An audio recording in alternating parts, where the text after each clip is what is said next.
Welcome to Wild Cowboy Tales, where the desert wind whispers secrets and justice is often a matter of who has the faster draw.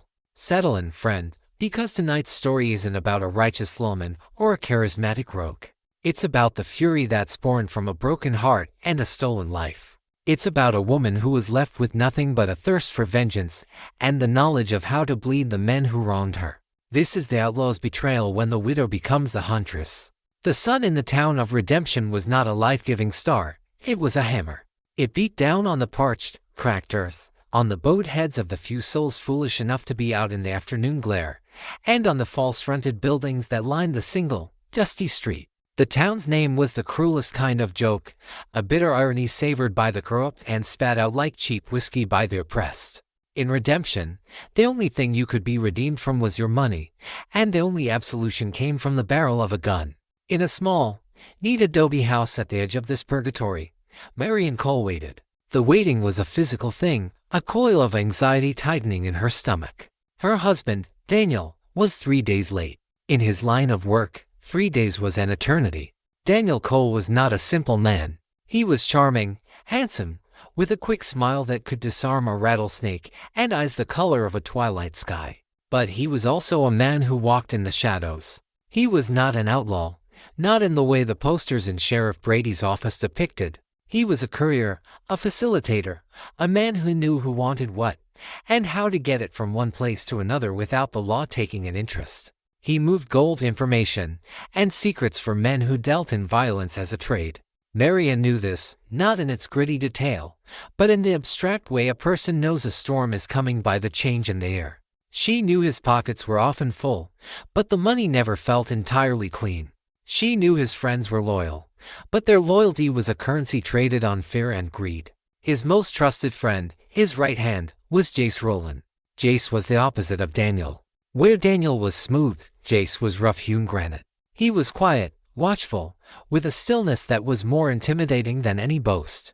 He had been with Daniel for years, a shadow of unwavering loyalty. He was the muscle to Daniel's mind, the guarantee that deals were honored. Jace had eaten at their table more times than she could count.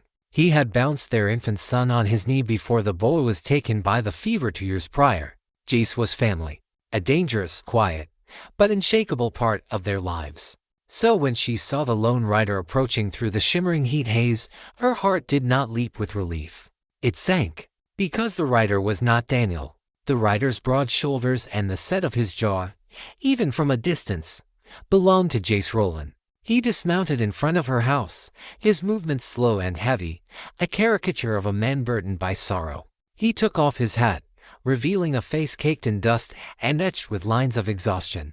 He did not meet her eyes. "Marianne," he said, his voice a low, gravelly thing. There was trouble. The coil in her stomach snapped. "Where is he, Jace? Where is Daniel?" "Ambush," Jace rasped, finally looking up. His eyes were red-rimmed. The performance was flawless. On the far side of the Diablo Canyon, the Blackwood gang. They must have been tipped off about the army payroll shipment. They were waiting for us. It was a slaughter. Marian felt the world tilt, the hammer of the sun replaced by an icy void. Her hand went to the doorframe to steady herself. "No," she whispered. "He fought like a lion, Marianne," Jace continued, his voice thick with rehearsed grief. "Took 3 of them down with him. But there were too many. I barely made it out. I had to ride hard, make sure they weren't following." The words washed over her, a tide of horror. She saw it in her mind's eye, the flash of gunfire, the canyon rocks stained with blood, Daniel's beautiful smile extinguished forever. A sob, raw and ragged, tore from her throat. Jace took a step forward, his hand raised as if to comfort her. She flinched back. "I brought you this," he said softly. He reached into his saddlebag and pulled out a familiar object, wrapped in a dusty kerchief. He unwrapped it to reveal Daniel's gold pocket watch. It was a beautiful, ornate thing, a gift from her father on their wedding day. The gold casing was dented, and the crystal was spider-webbed with cracks. It was in his pocket. "I thought you should have it." He pressed the cool, heavy metal into her trembling hand. The contact was electric. She stared at the watch, her tears blurring its damaged face. The dent, the cracked crystal. Jace's story was so perfect, so brutal, so believable. Her world had ended. Daniel was gone. She was a widow, alone in a town that preyed on the weak. Jace stayed for another hour, spinning his tale for Sheriff Brady, a man whose spine was made of greed, and who listened with a performative sympathy that didn't reach his cold, piggy eyes. The townsfolk offered condolences, their whispers following her like vultures circling a fresh kill. The widow Cole, poor woman. But as the sun began to set, casting long, mournful shadows across the desert, Marian sat alone in her silent house, the broken watch held tightly in her hand. The shock was beginning to recede, and in its place, something cold and sharp was taking root. Her mind, so long accustomed to ignoring the details of Daniel's world, began to work with a terrible, newfound clarity. She looked at the watch again. She remembered the morning Daniel had left, 3 weeks ago. She remembered kissing him goodbye at the door. And she remembered, as clearly as if it were happening right now, the conversation they'd had the night before. "This crystal is loose again," Daniel had said, frowning at the watch. "I'll drop it off with Mr. Abernathy in Silver Creek on my way out. Don't want to lose it on the trail." She remembered him setting it on the dresser in their bedroom. She remembered seeing it there as he rode away. He had left it behind to be repaired. It had never been with him in the Diablo Canyon. The lie was so small, so simple, but it was as clean and fatal as a knife to the heart. The watch in her hand was not the one Daniel had left behind. It was a duplicate. Jace, in his meticulous planning, had acquired a copy and damaged it to match the story of a bloody gunfight. But why? The answer was immediate and absolute. There was no ambush by the Blackwood gang. There was only Jace. Jace had killed him. Jace had murdered her husband, his friend, his brother, and had taken the army payroll for himself. And then he had ridden to her home and looked her in the eye, performing a symphony of sorrow while the blood was still fresh on his hands. It was a betrayal so profound, so monstrous, that it transcended mere greed. It was the work of a devil. The sobs that had racked her body ceased.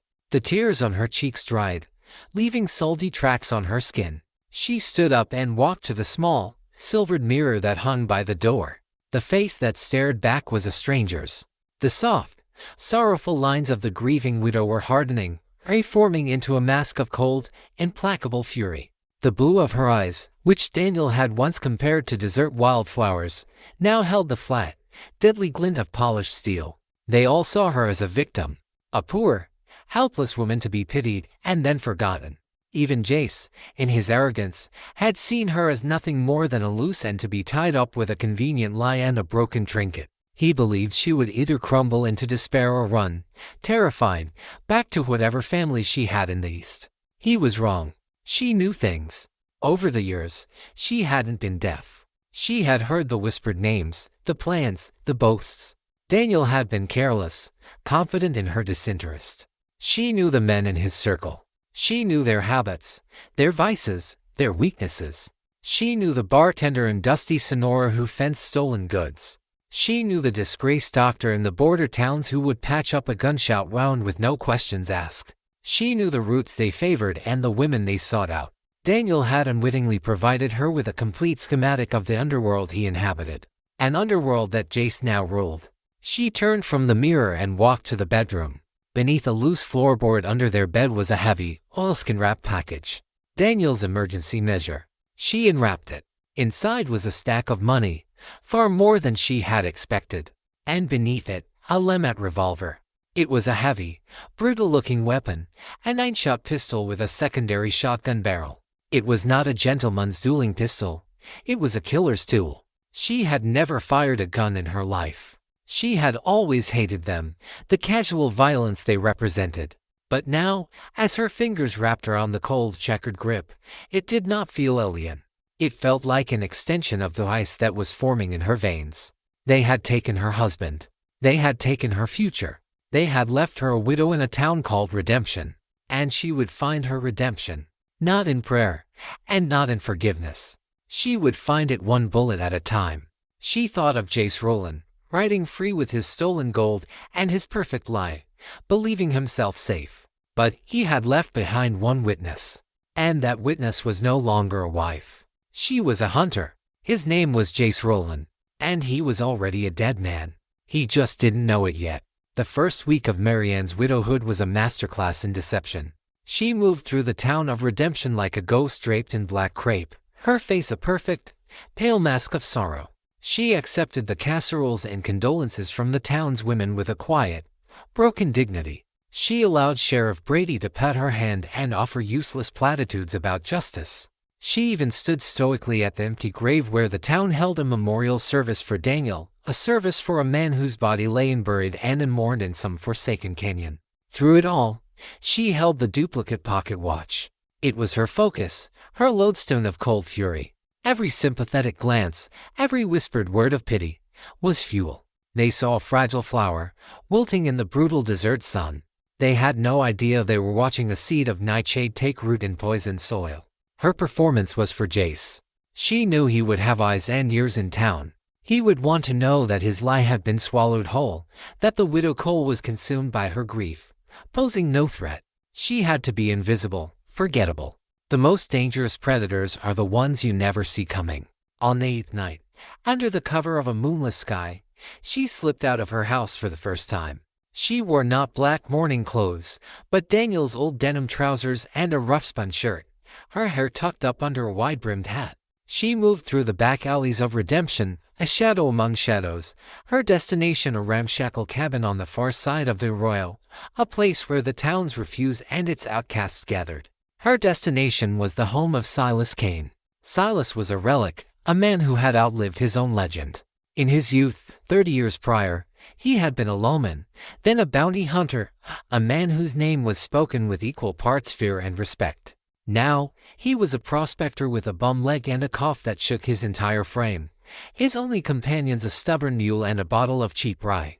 But Marian knew something the rest of the town had forgotten. Daniel had once saved Silas's life, dragging him out of a collapsed mineshaft and nursing him back to health. There was a debt between them, unspoken but absolute. She found him on his porch, silhouetted by the light of a single lantern, cleaning a massive Colt Dragon revolver with the methodical patience of a watchmaker. The air around him smelled of gun oil and sour whiskey. "Silas," she said, her voice quiet but clear in the still night air. He looked up, his eyes, watery and pale in his sun-cracked face, squinting to make her out in the gloom. He didn't seem surprised to see her. "Heard about Daniel," he rasped, his voice like rocks grinding together. "Damn shame. He was one of the few." "It was Jace Rowland," Marian said, dispensing with any pretense.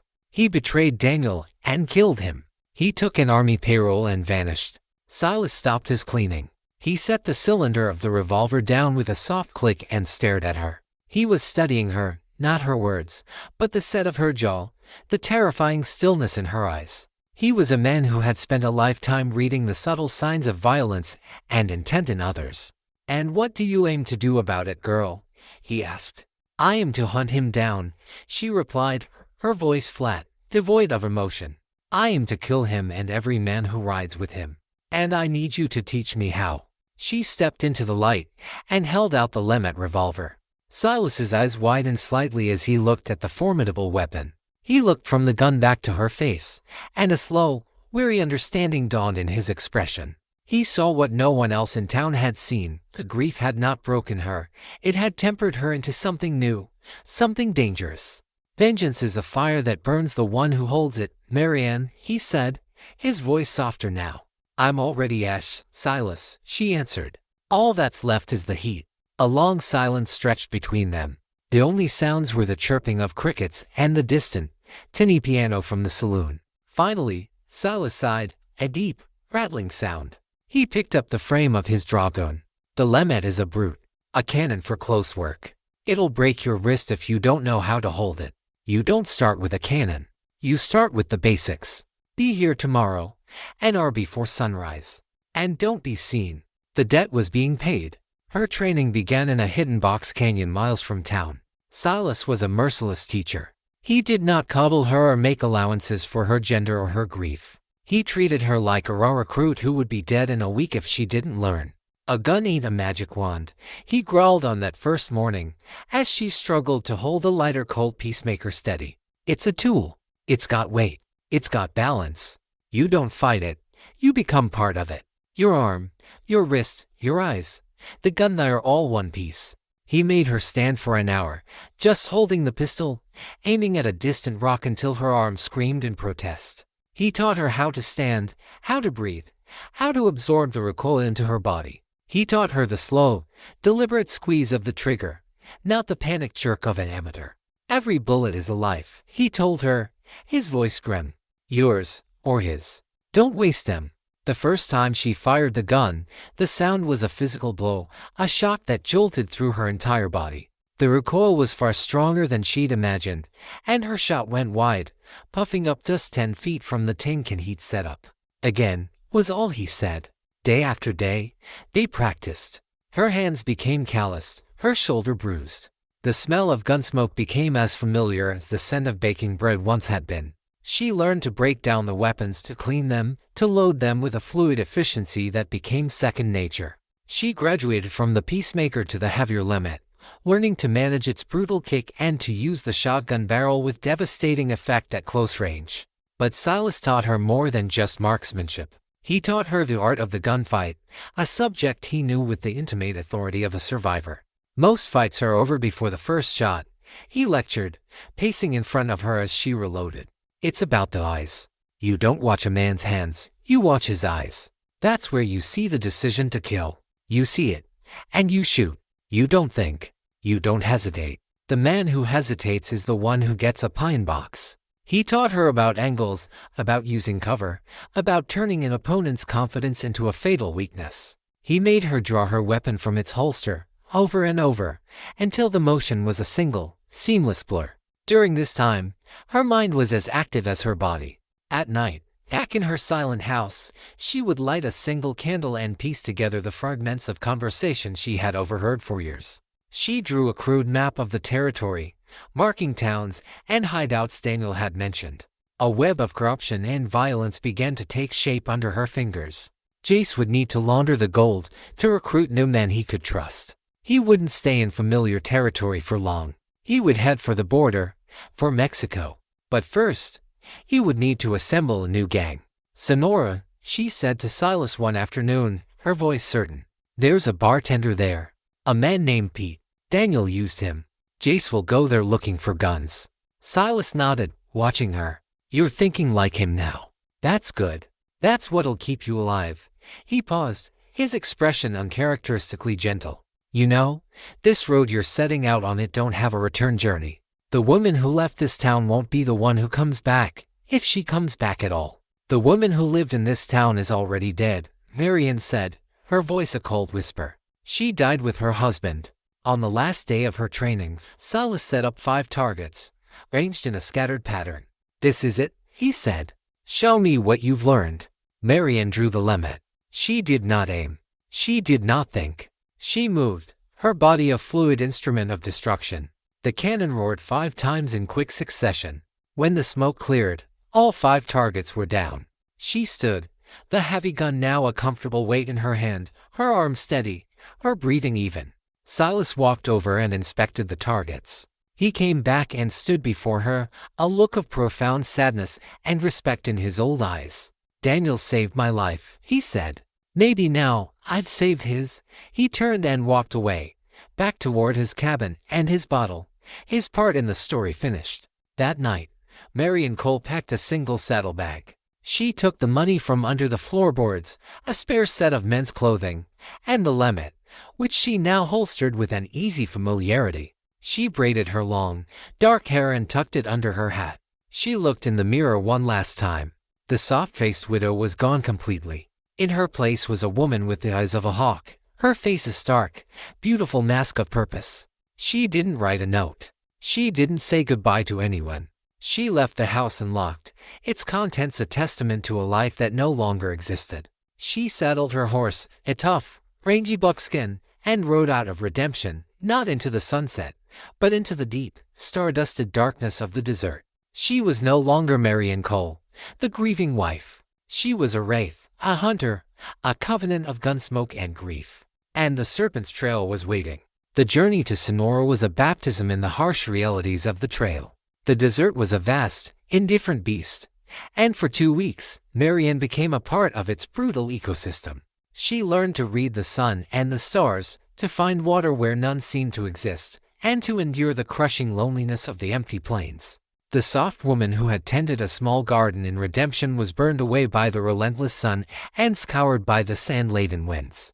In her place was a lean, hard figure who moved with an economy of motion and whose eyes constantly scanned the horizon, not with fear, but with a hunter's vigilance. Sonora, when she finally reached it, was not so much a town as a festering wound on the landscape.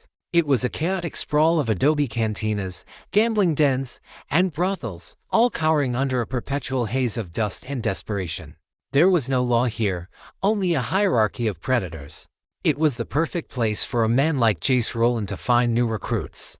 Marianne rode in slowly, her hat pulled low, her hand never far from the butt of the limit. She attracted stares, but not the kind she had received in redemption. Here, they were not looks of pity, but of assessment. They were weighing her, judging her horse, her gear, her potential as either a victim or a threat. She let them look. She kept her expression neutral, her gaze hard and direct, meeting the eyes of anyone who held her stare too long until they looked away. Her first stop was the livery stable. As she dismounted, a grimy and shaven hostler approached, his eyes lingering on her saddlebags. "Good horse, ma'am," he said, his voice slick with false deference. "Be happy to give him a good feed and a rub down. Cost you $2. It'll cost you your teeth if you so much as touch my gear," Marianne replied, her voice low and even. She pulled the Winchester from its scabbard. "He gets water and hay. I'll do the rest myself. I'll pay you 50 cents.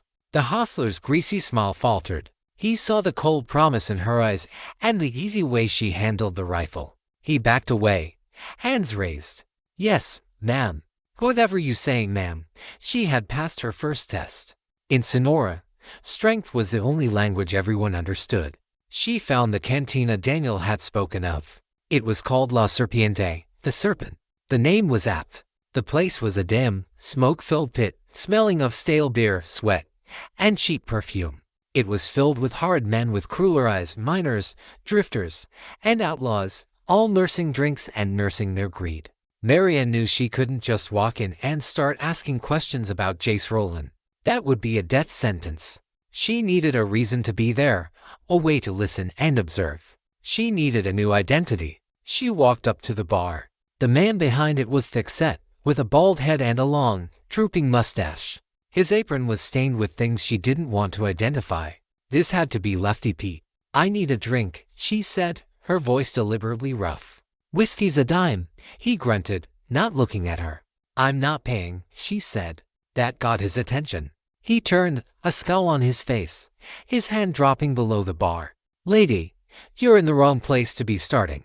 Daniel Cole sends his regards," Marianne said, her voice barely a whisper. "He said to tell you the sky is falling." It was a code phrase, a nonsense sentence she had heard Daniel use on the phone once when arranging a meeting. Its effect on Pete was instantaneous. The color drained from his face. His eyes darted around the room. The hand under the bar came back up, empty. "Daniel's dead," he hissed. "Which makes his information very valuable," Marianne countered. "And I have all of it. I need a job. Something that lets me see and hear things. And a room. In return, the things Daniel knew about your side business with the army quartermaster in Fort Yuma stayed between us. It was a complete bluff." She knew nothing about a quartermaster, but Daniel had used Pete for a reason, and corruption was a safe bet. Pete stared at her, his mind working furiously. He was trapped. He didn't know who she was, but she knew the code, and she knew Daniel's name. She was a ghost with a gun and leverage. "There's a back room," he finally growled. "High-stakes poker. The dealer quit last night. Or, he had his hand broken. Same difference. The job's yours if you can handle it. Pays $5 a night, plus whatever you can skim. Room upstairs is yours."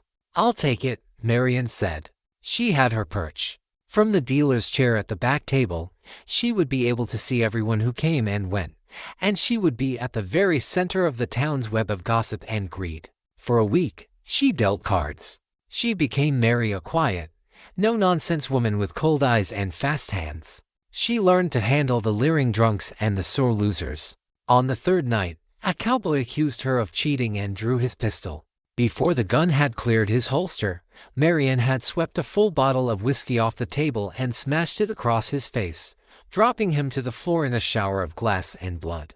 After that, she was treated with a grudging, fearful respect. She listened. The poker table was a confessional for the corrupt.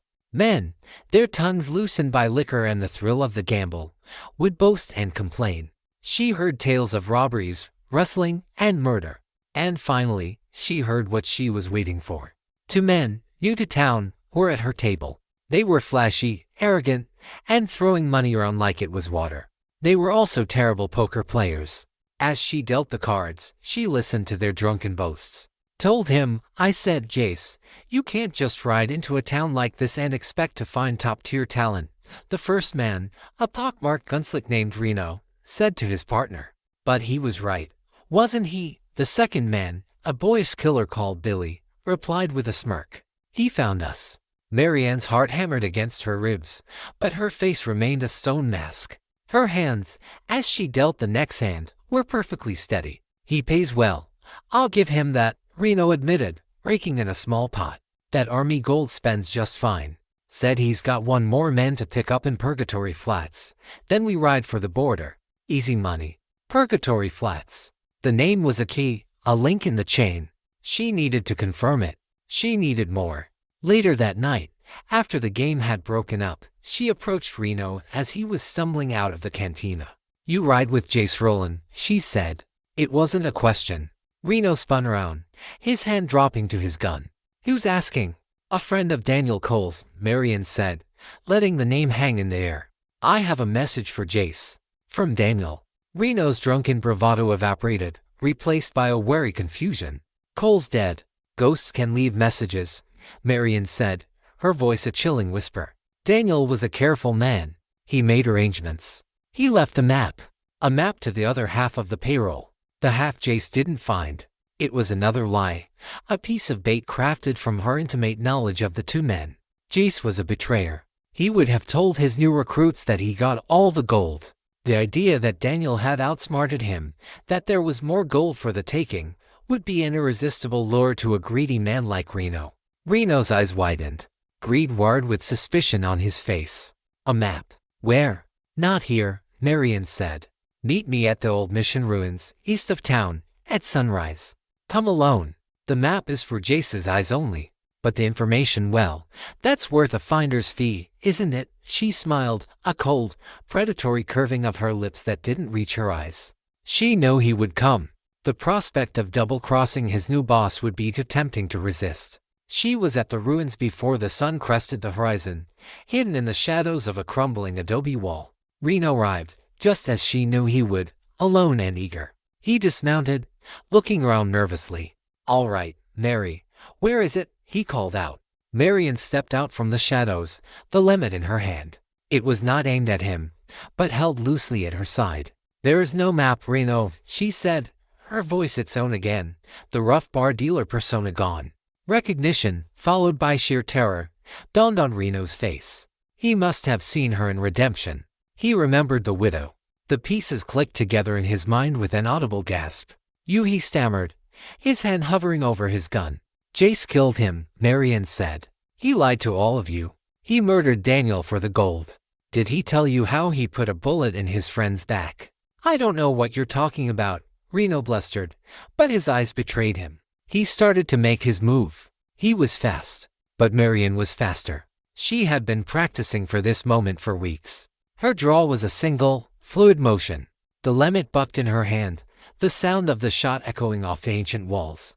Reno was thrown backward, a dark, fretting stain on his chest. She walked over to his body, her heart pounding not with fear or remorse, but with a cold, clear sense of purpose. She felt nothing.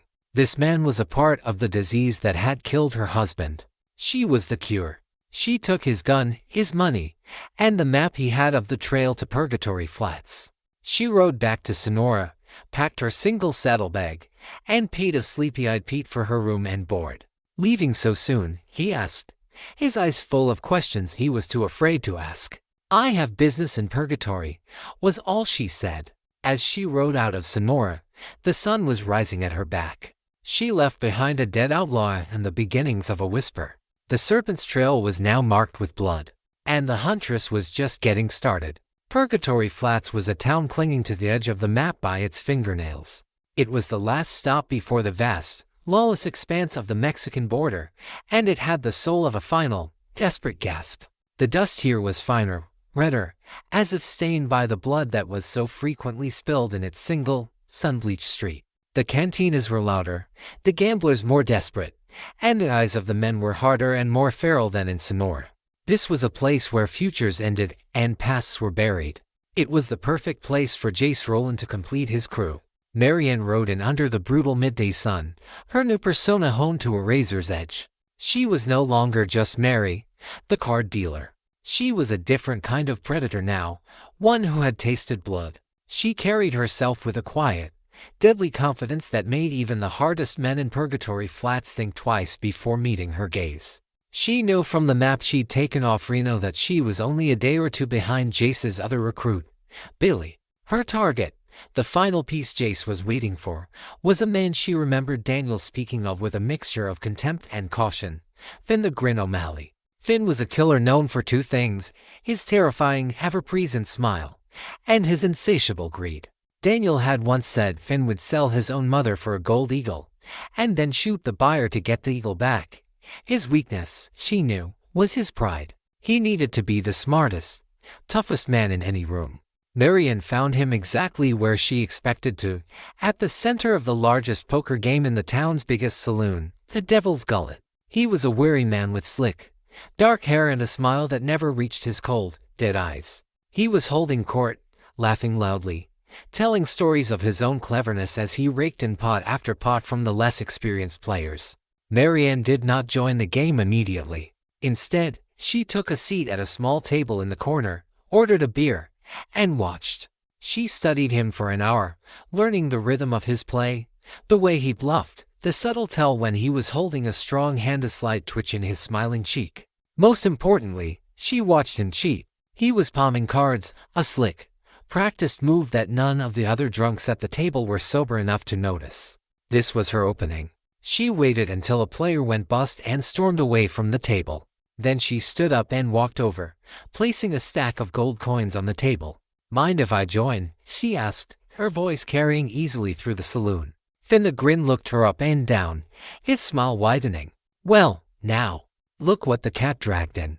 It'll be a pleasure to take your money, darlin'."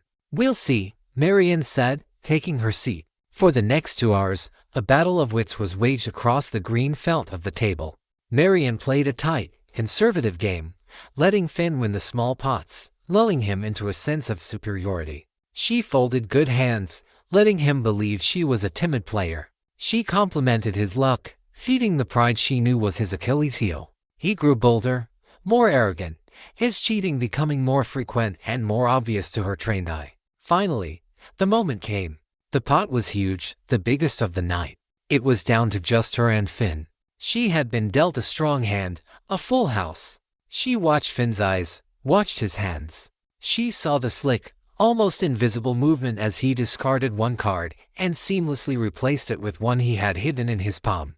It was the card he needed to make for of a kind and nearly unbeatable hand.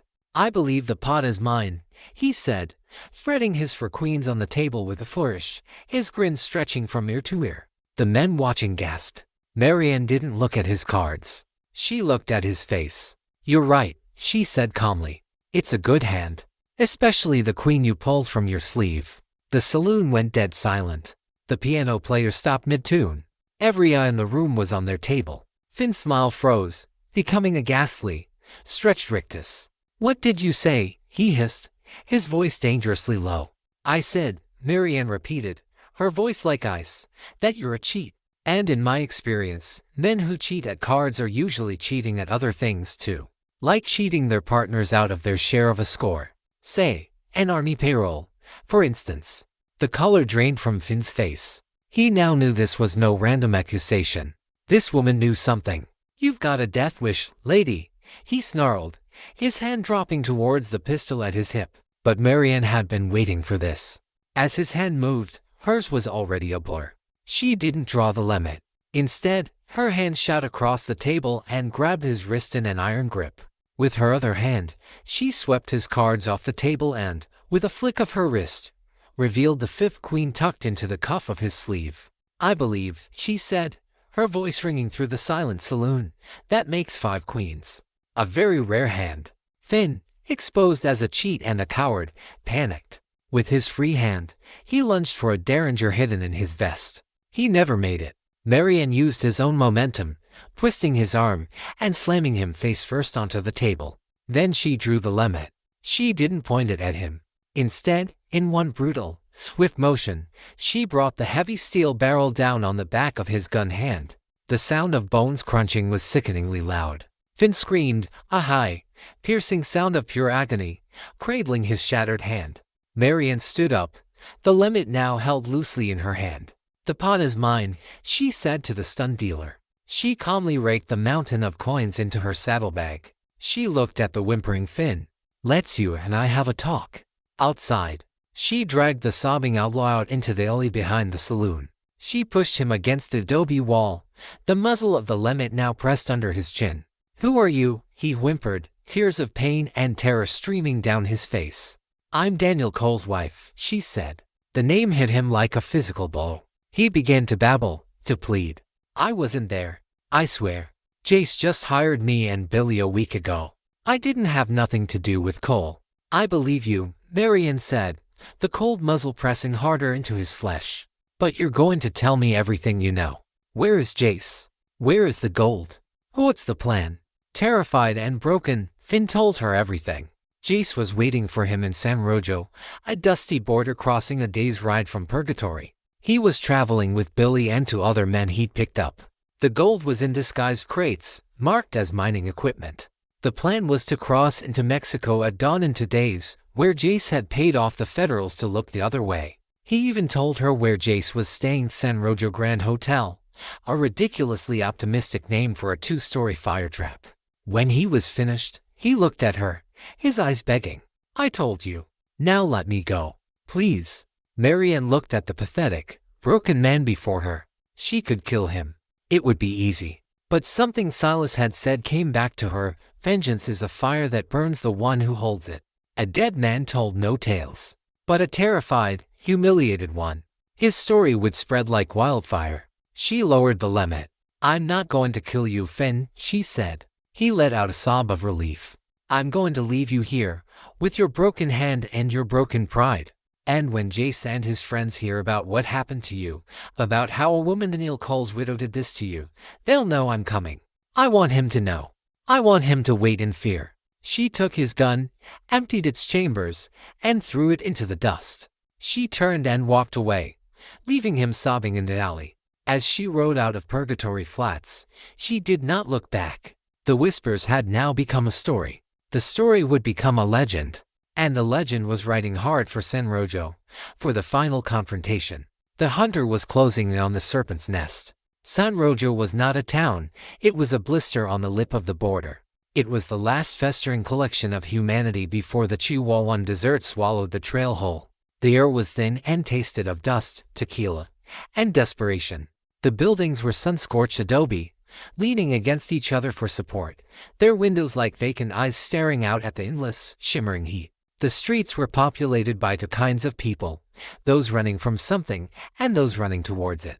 It was a place where identities could be shed as easily as a snake's skin, and a life could be ended for the price of a drink. It was the perfect sanctuary for a man like Jace Rowland. Marian did not ride into San Rojo as the cold-eyed gunfighter who had left Purgatory Flats. The story of what happened to Finn O'Malley would have preceded her, carried on the telegraph wires of gossip and fear. Jace would be watching for a woman in trousers with a lemmet revolver strapped to her hip. He would be expecting a storm. So Marian decided to arrive as a whisper.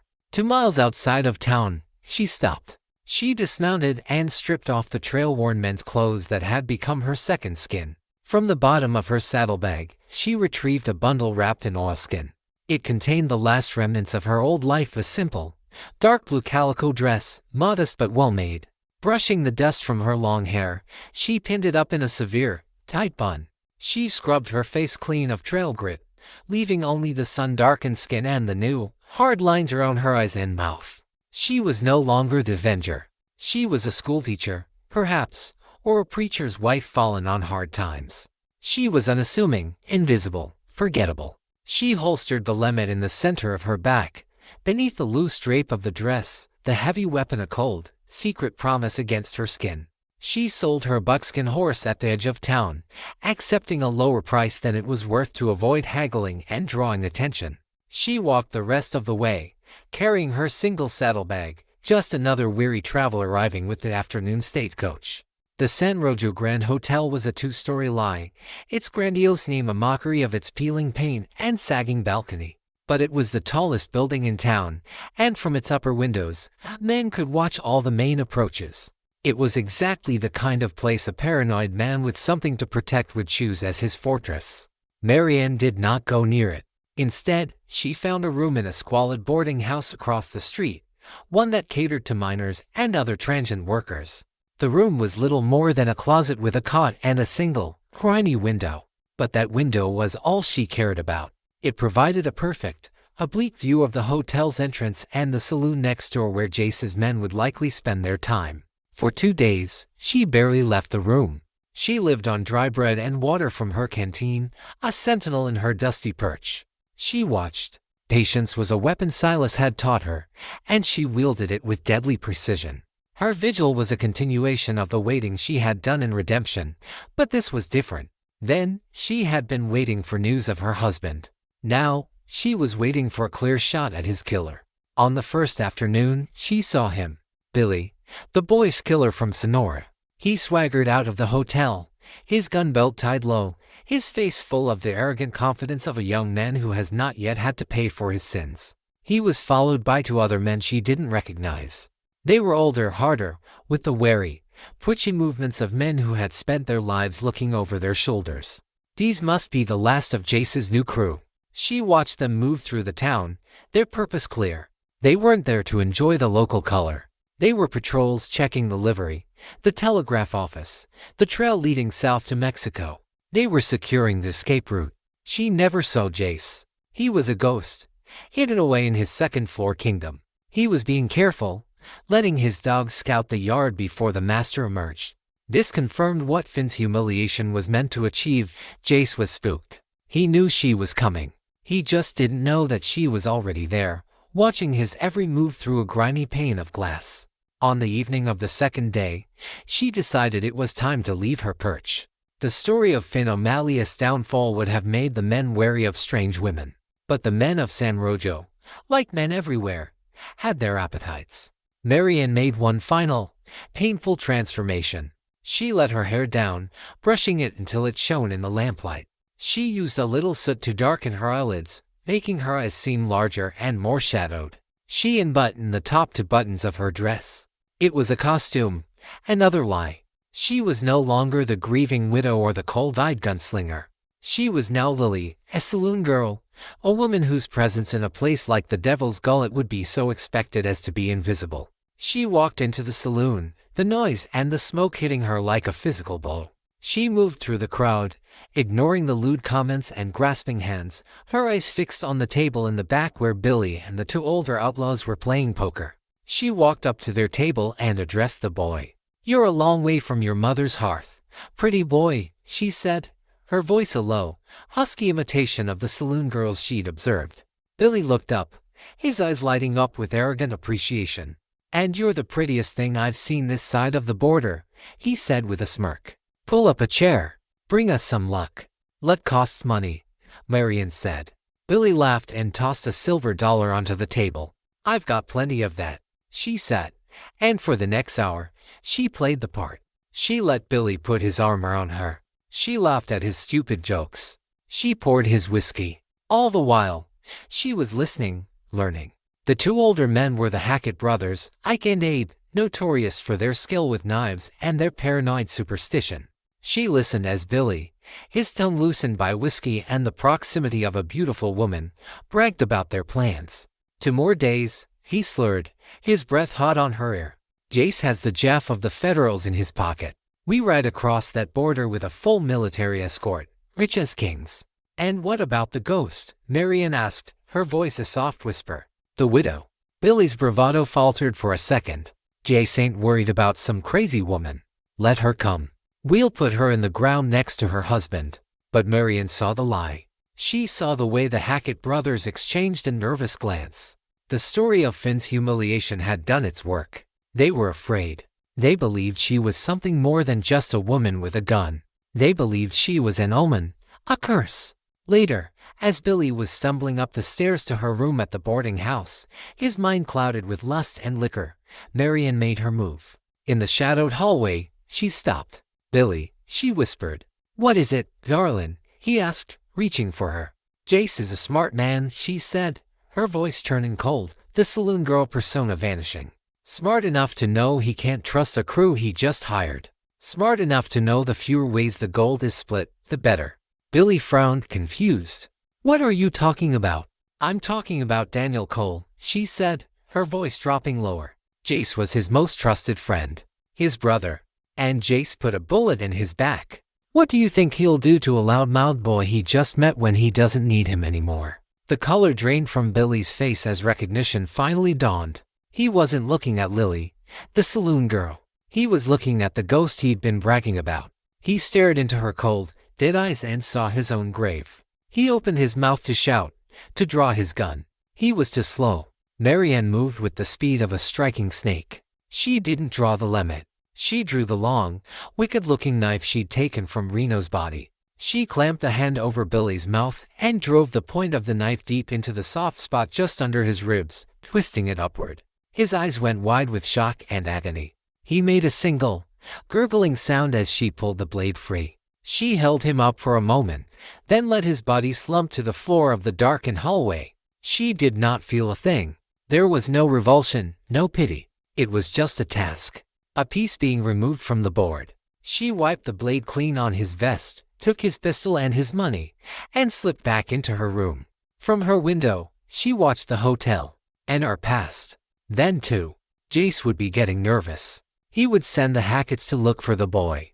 The serpent's nest was still intact, but she had just poisoned the water. And soon, the snakes would start to eat each other.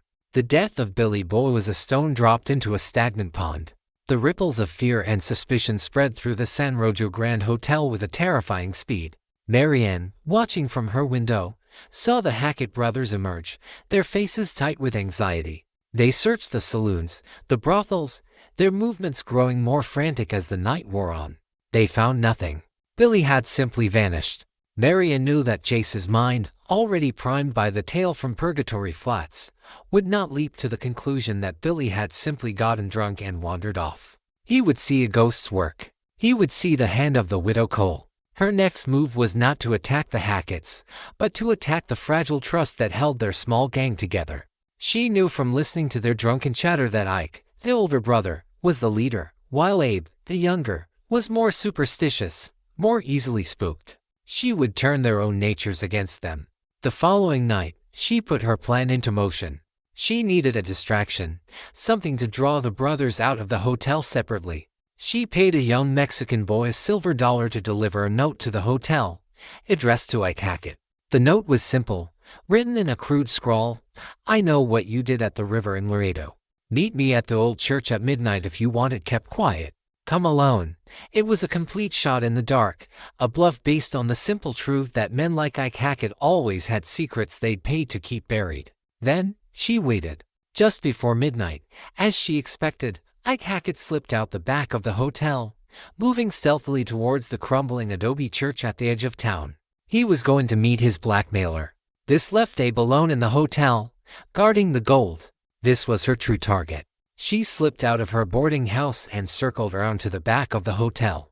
A second-floor window in the room where they were staying was slightly ajar, to let in the thin night air. It was a 20-foot climb up a rickety trellis. It was a risk, but her time with Silas had hardened her body, making her lithe and strong. She moved up the trellis like a spider, her fingers finding purchase in the dry, splintering wood. She reached the window and peered inside. Abe Hackett was sitting at a table, a shotgun across his lap, a bottle of whiskey beside him. He was jumpy, starting at every creak and groan of the old building. The gold was in 4 heavy wooden crates, stenciled with the name of a mining company. Marianne didn't try to enter the room. She only needed to plant a seed. From her belt, she took a small, carved object, a little wooden bird. It was something Daniel had bought for their son, one of the few toys she had kept. It was a piece of her past, and she would use it to destroy her future's enemies.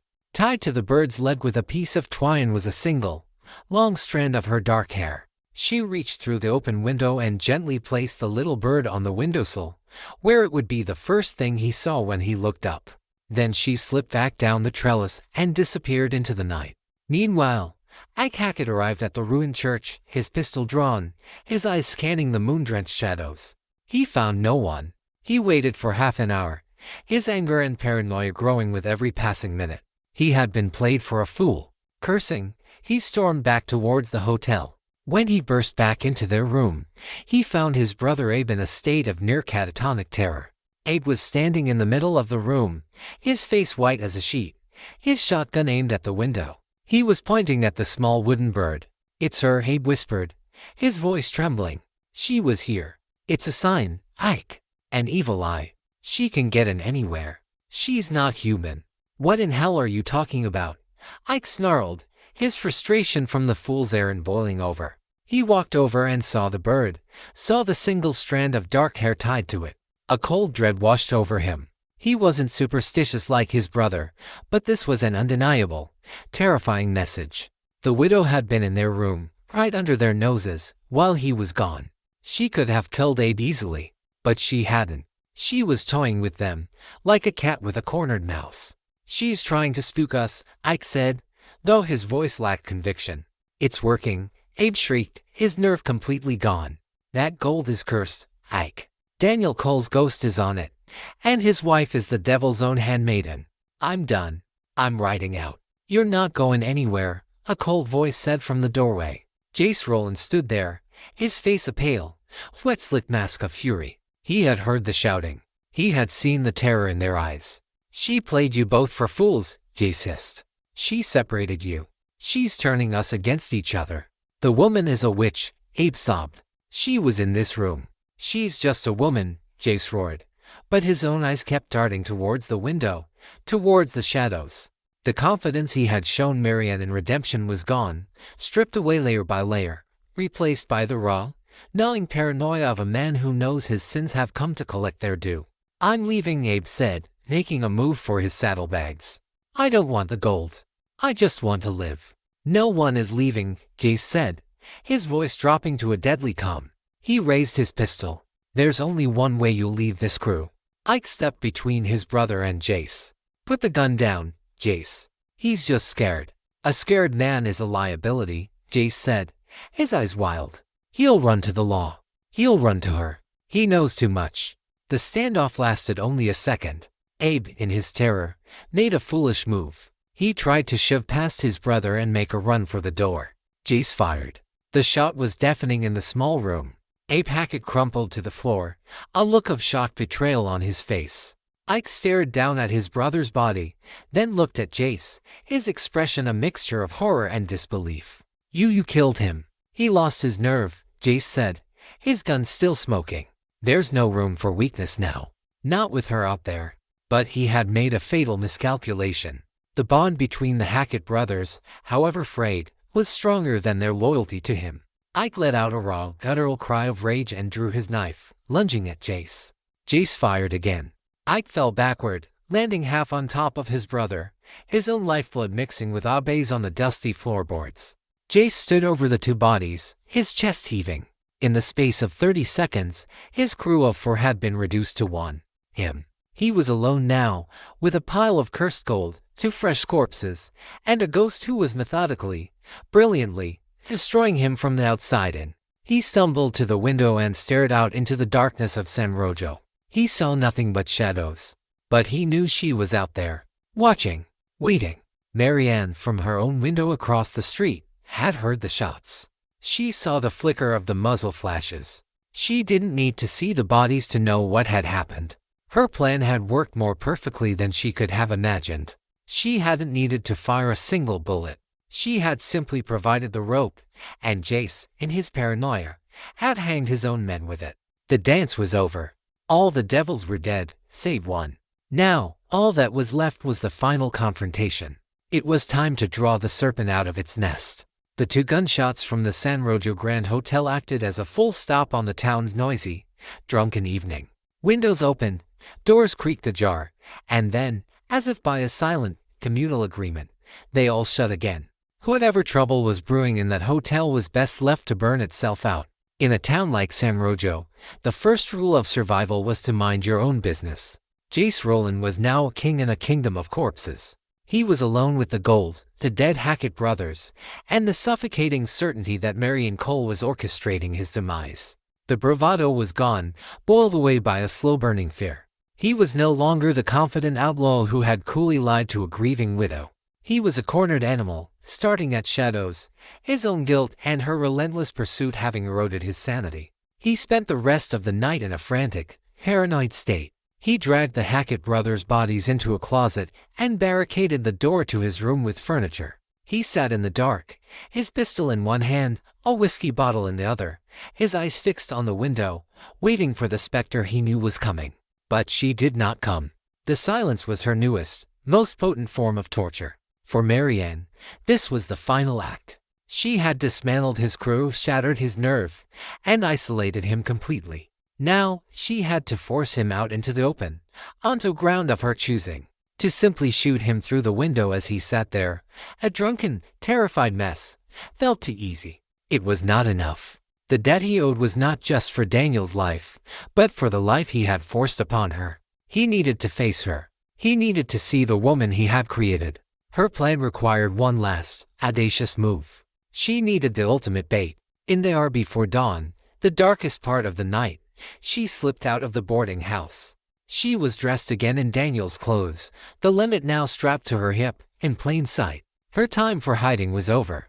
She moved through the back alleys, a phantom of vengeance, until she was at the rear of the hotel. The climb was familiar, but this time her purpose was different. She wasn't leaving a message, she was taking something. She entered the now empty room adjacent to Jace's fortified suite. The wall between them was thin adobe and plaster. She could hear him inside, muttering to himself, the clink of a bottle against glass. She worked quickly and quietly, using Reno's long-bladed knife to chip away at the plaster near the floor. It was painstaking, nerve-wracking work. Any loud noise would bring him crashing through the door. But her hands were steady, her focus absolute. After 20 minutes of tense, silent work, she had created a small hole, just big enough to see through, and to reach through.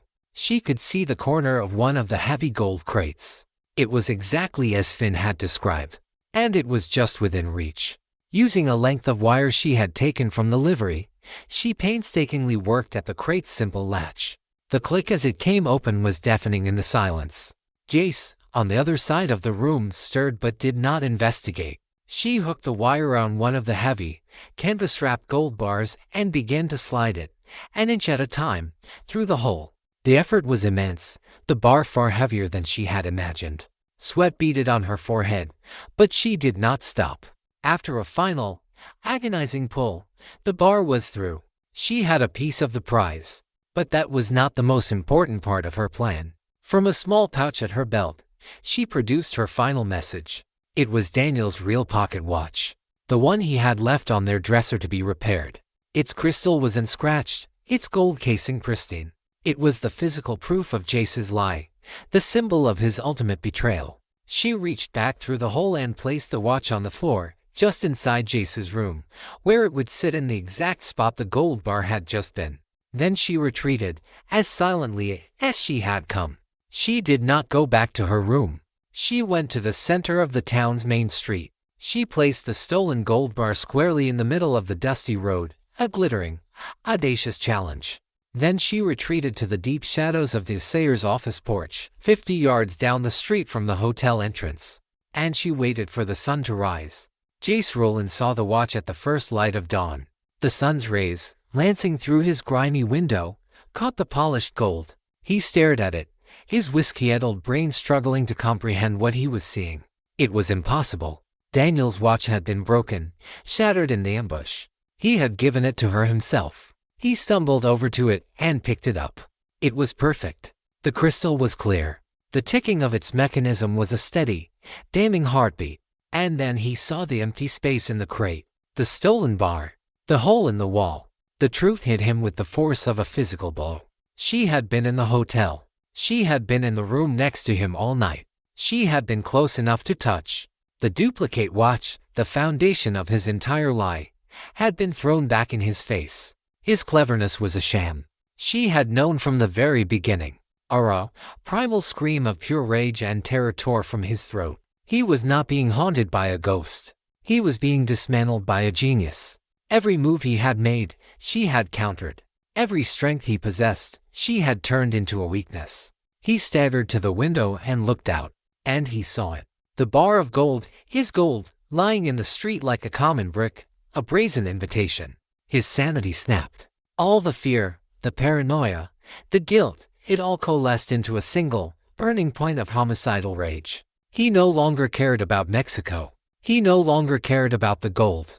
All he cared about was destroying the woman who had so completely and utterly destroyed him. He kicked the furniture away from the door and stormed out of the room, his pistol in his hand. He thundered down the stairs and burst out through the front doors of the hotel into the morning light. "Marianne," he screamed, his voice a ragged, broken sound that echoed through the silent town. "Damn you, woman! Face me!" From the shadows of the assayer's office, a figure stepped out. It was no longer a widow, or a card dealer, or a saloon girl. It was the woman from his nightmares, dressed in her husband's clothes, her face a calm and forgiving mask, the fearsome Lemet revolver held steady in her hand. "I'm here, Jace," Marianne Cole said, her voice clear and cold as a tombstone. "It's time to pay your dues." The street was empty. The town held its breath. The final duel, a confrontation born of the deepest betrayal, was about to begin. The main street of San Rojo became a stage for the final, brutal act of a tragedy written in betrayal and blood.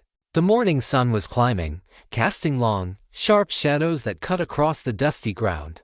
On one end of the street stood Jace Rowland, a man unraveled by his own guilt and her relentless pursuit, his face a twisted mask of rage.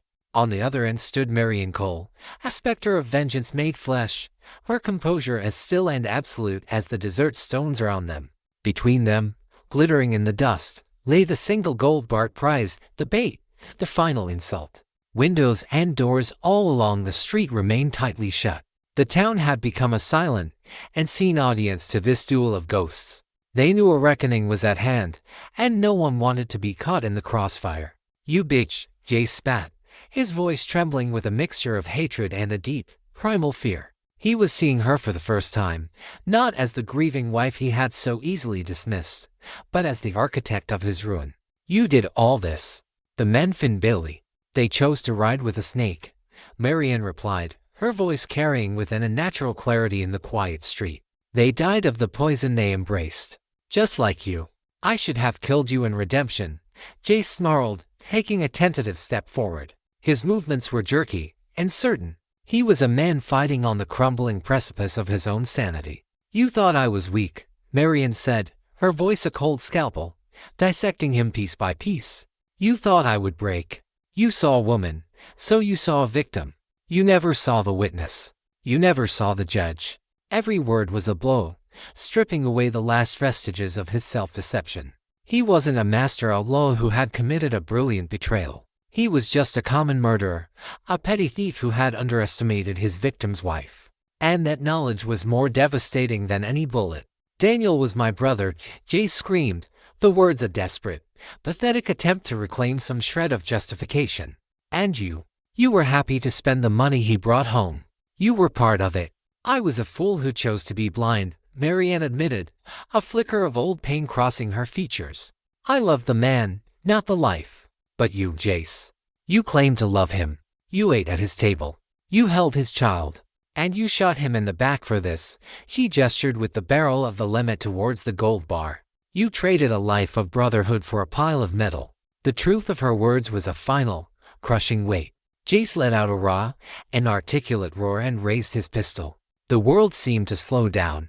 Marianne had been preparing for this single moment since she first picked up a gun in Silas's canyon. She had visualized it 1,000 times. The lessons came back to her, not as thoughts, but as pure, unadulterated instinct. Don't watch the hands. Watch the eyes. That's where you see the decision to kill. She saw it in Jace's eyes, final surrender to his rage, the commitment to the act. His movement was a desperate, angry lunge. Hers was the cold, efficient economy of a practiced killer. Her draw was a single, fluid motion. The heavy limit came up, settling into her grip as if it were a part of her own arm. She did not aim for his head or his heart. She aimed for the center of his mass, the largest, most certain target. Silas's voice echoed in her memory. The man who hesitates is the one who gets a pine box. She did not hesitate. The lemmet bucked in her hand, its roar a deafening cannon shot that shattered the morning silence. At the same instant, Jace's own gun fired, his shot wild and panicked, kicking up a puff of dust 10 feet to her left. A look of profound surprise crossed Jace's face. He looked down at his chest, where a dark, circular stain was blossoming on his shirt. He looked back up at Marianne, his eyes wide with disbelief, as if he simply could not comprehend that this was the end. He opened his mouth, but no sound came out. He took one staggering step backward, then another, before his legs gave out, and he collapsed into the dust of the street he had hoped would be his path to freedom. Silence descended once more, thick and absolute. Marianne stood, the lemmet still smoking in her hand, her arm steady, her breathing even. She watched Jace's body, waiting for any sign of movement. There was none. It was over. She walked slowly, deliberately, down the length of the street, her boots stirring up small clouds of red dust. She did not look at the faces that were now cautiously peeking from behind curtains. She did not acknowledge the world that was beginning to awaken around her. Her focus was entirely on the man lying on the ground. She stood over him, looking down at the face of the man who had been her friend, her husband's brother, and her life's destroyer. In death, the rage and fear had drained away, leaving behind a slack, empty expression. He was just a man, a dead man in a dusty street. The monster he had become in her mind was gone, vanquished not by the bullet, but by the truth. She felt no triumph. She felt no satisfaction. She felt only a great, profound emptiness. The fire of vengeance that had burned in her for months, the inferno that had consumed her old life and forged her into this new, hard creature, had finally burned itself out. And in its place was only cold ash. She nudged his pistol away from his hand with the toe of her boot. She then bent down and retrieved Daniel's pristine pocket watch from his vest pocket. She opened it. The steady, rhythmic ticking was the only sound in the world. It was the sound of a life that was over, and another that was irrevocably, terrifyingly, her own. The aftermath of the duel was not one of celebration or condemnation, but of a quiet, weary acceptance. The people of San Rojo had witnessed a private war reach its bloody conclusion, and now that the silence had returned, they were content to let the dust settle on its own. Marianne did not linger over Jace's body. She turned and walked into the San Rojo Grand Hotel. The clerk, a small, terrified man, cowered behind his desk, not daring to meet her eyes. She ignored him and climbed the stairs to the second floor. She kicked open the door to Jace's room. The stench of stale whiskey and death hung heavy in the air. She walked past the barricade, past the closet that held the bodies of the Hackett brothers, and stood before the 4 crates of U.S. Army gold. It was a fortune. More money than she had ever seen, more than she could spend in 10 lifetimes. It was the reason her husband was dead, the reason she had become a killer, the reason for the pile of corpses that now littered her path from redemption to this sordid room. She looked at the gold not with greed, but with a kind of weary revulsion. It was not a prize. It was a curse. It was stained with the blood of everyone it had touched. To take it would be to chain herself forever to the ghost of Jace Rowland and the life he represented. Her vengeance was complete. Jace was dead. He had faced his accuser and paid the ultimate price. But as she stood there, in the silence of that room, she realized that killing him had not brought her peace. It had not resurrected her husband. It had only hollowed her out, leaving a void where her heart used to be. The absolution she had sought was not to be found in a dead man's eyes. She made a decision. It was not a decision born of morality or fear of the law, but of a deep, instinctual need to sever the final tie to the past. She walked back downstairs and out into the street. A few brave souls had emerged from the buildings. Among them was the town's telegraph operator, a man whose face was a mixture of terror and journalistic excitement. "Get me the U.S. Marshal's office in Tucson," Marianne commanded, her voice leaving no room for argument. "The message is to read, Jace Rowland and the army payroll from the Diablo Canyon robbery are in San Rojo. The outlaws are dead. The gold is in the San Rojo Grand Hotel, room 7. Signed, a friend of justice." The operator stared at her, his jaw agape. "The gold. All of it. All of it," she confirmed. She pulled a single gold eagle from her pocket. "This is for your trouble. Send the message now. Then forget you ever saw me." She turned her back on the gold, on the bodies, on the entire sordid affair. She walked to the livery stable where she had sold her horse. The hostler, who had witnessed the gunfight from a hayloft, was more than happy to sell the buckskin back to her for the same price. He even threw in a new canteen of water for free. As she saddled her horse, the first curious townsfolk were beginning to creep towards Jace's body. A new legend was being born in their whispers, the tale of the silent woman who had single-handedly brought down an entire gang and then walked away from a fortune. Marianne mounted her horse. She had what she came for. Not the gold, but the truth. And Daniel's watch, which she carefully placed in her saddlebag. She took one last look at the town of San Rojo. It was a monument to the person she had been forced to become, a person she no longer wanted to be. She didn't know where she was going. There was no home to return to in redemption. The woman who had lived there was a stranger to her now. For the first time in her life, she was utterly, completely alone, with no destination and no plan. But as she urged her horse south, towards the vast, open anonymity of the desert, she did not feel fear. She felt a quiet, nascent sense of something she hadn't experienced since before Daniel's death, a sliver of peace. The price of her absolution had been a piece of her own soul, but in walking away from the gold, she was buying it back. The sun was setting, painting the western sky in brilliant, bleeding strokes of orange and purple. A lone rider moved across the immense, silent canvas of the desert. She rode not with the frantic pace of a fugitive, nor the weary slump of the defeated, but with a steady, quiet purpose. Marianne Cole did not look back. The town of San Rojo, with its ghosts and its gold, had already been swallowed by the horizon and the past. The fire of vengeance had been a brutal, clarifying inferno, burning away her old life, her old identity, her old fears. Now, in the cool, clean air of the twilight desert, she was someone new. She was not a wife. She was not a widow. She was not a huntress. She was, simply, herself. Weeks later, a story would find its way into the penny dreadfuls and the newspapers back east. It would tell a sanitized, romanticized version of events, how a brave, anonymous citizen had brought the notorious Rowland gang to justice and returned a fortune in government gold. The U.S.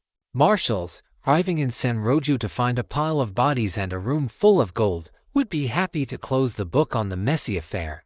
The name Marianne Cole would never be mentioned. She would fade into the obscurity she had so dearly purchased. As she rode, she reached into her saddlebag and took out the pristine pocket watch. She opened the casing. Inside, where a loving wife might place a miniature portrait, Daniel had instead tucked a tiny, folded piece of paper. She had never seen it before. With trembling fingers, she unfolded it. It was a note, written in his familiar, elegant hand. "My dearest Marianne," it read. "If you are reading this, it means my luck has finally run out. Do not mourn the man I was, my love, for he was a fool chasing shadows. Mourn instead the man I could have been, with you. Take what I have left and go east. Forget this life. Forget me. Find a place where the sun is gentle and the shadows are short. Live. For both of us." Tears, hot and real, finally fell. They were not tears of grief for the man she had lost, but tears for the woman she had been, and for the life they might have had. She had not followed his final wish. She had not forgotten. She had plunged herself into the very heart of the shadows he had begged her to flee. But in doing so, she had found a different kind of freedom. She looked at the watch, its steady ticking a counterpoint to the wild, silent rhythm of her own heart. It was a link to the past, a memory of a love that had been real, however flawed the life around it had been. But it was also an anchor, and she needed to be free. With a final, silent goodbye, she drew back her arm and threw the watch as far as she could into the vast, darkening expanse. It cartwheeled through the air, a tiny glint of gold against the purple sky, before disappearing into the sagebrush, its ticking forever silenced by the sand. The last tie was cut, and so our tale comes to a close. As the last embers of our campfire flicker and die, think of the woman riding into the horizon.